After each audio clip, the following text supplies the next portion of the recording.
जी दोस्तों, मैं हूं इंतजार हैदरी दी इंडोज के साथ। हमारा चैनल सब्सक्राइब कीजिए और मुस्तनद और बरवक्त खबरों के लिए हमारे चैनल को जरूर देखिए और अपनी राय का इजहार भी कीजिए और इसे शेयर भी कीजिए।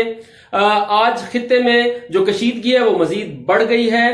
ईरान की तरफ से बाज़ाब्ता जवाब भी अमेरिका को दे दिया गया है और ईरानी एयरबेस से अमेरिकी एयरबेस पर एक मिसाइल हमला किया गया है। ईरान ने यह दावा किया है कि हमने 80 के करीब अमेरिकी फौजियों को मारा है, जबकि पेंटागन की तरफ से यह तस्दीक तो की गई है कि अमेरिकी एयरबेस पर हमला हुआ है, लेकिन अभी तक पेंटागन की तरफ से यह तस्दीक नहीं की गई कि कितने अफराद इस मिसाइल में मारे गए हैं। ईरान की तरफ से मुसलसल ये कहा जा रहा था कि हम जनरल कासिम सुलेमानी का बदला जरूर लेंगे।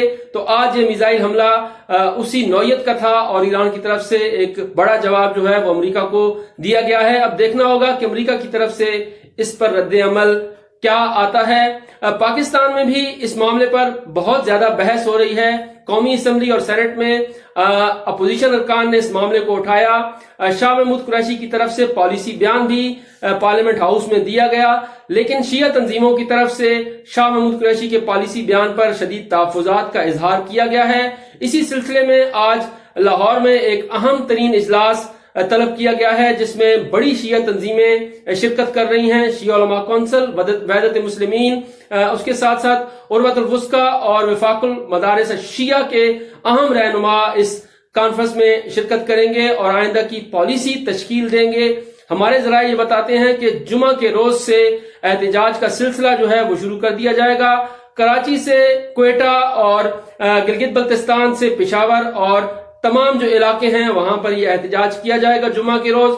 आइम्मा जुमा को भी वाज़ेह हिदायत की जा रही हैं कि वो नमाज जुमा में इस मामले को उठाएं और भरपूर अवामी दबाव के जरिए हुकूमत पर प्रेशर डालें कि वो अपनी जो खारजा पॉलिसी है उसमें तब्दीली करे। अब देखना होगा कि किस हद तक ये दबाव कारगर साबित होता है।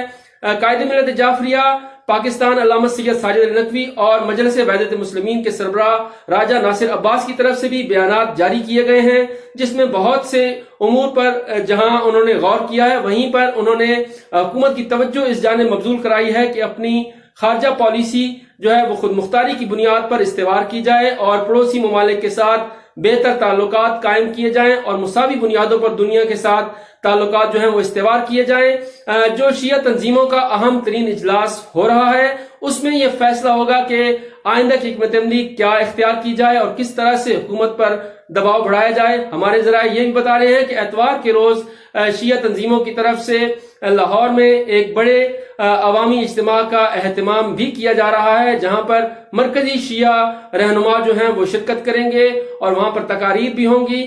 शाह महमूद कुरैशी के बयान पर शिया तंजीमों की तरफ से शदीद गम और गुस्से का इजहार किया गया है। आज इस्लामाबाद में भी दो अहम प्रेस कॉन्फ्रेंस हो रही हैं। एक प्रेस कॉन्फ्रेंस शिया उलमा कौंसिल के सेक्रेटरी जनरल अल्लामा आरिफ हुसैन वाहिदी कर रहे हैं, जो इजलास के फौरन बाद नेशनल प्रेस क्लब इस्लामाबाद आएंगे और वो आगाह करेंगे कि क्या फैसला शिया उलमा कौंसिल ने अब तक किया है और किस तरह से वो जो मरकजी इजलास लाहौर में हो रहा है वहां पर जाएंगे और कौन सी तजावीज लेकर जाएंगे। इसके साथ मजलिस वहदत मुस्लिमीन का भी अहम तरीन इजलास इस्लामाबाद में तलब किया गया है। राजा नासिर अब्बास जो कि ईरान में जनरल कासिम सुलेमानी के नमाज जनाजा में शिरकत के लिए गए थे वो भी वापस आ रहे हैं। वतन वापस आते ही वो भी हिकमत अमली मुरतब करेंगे।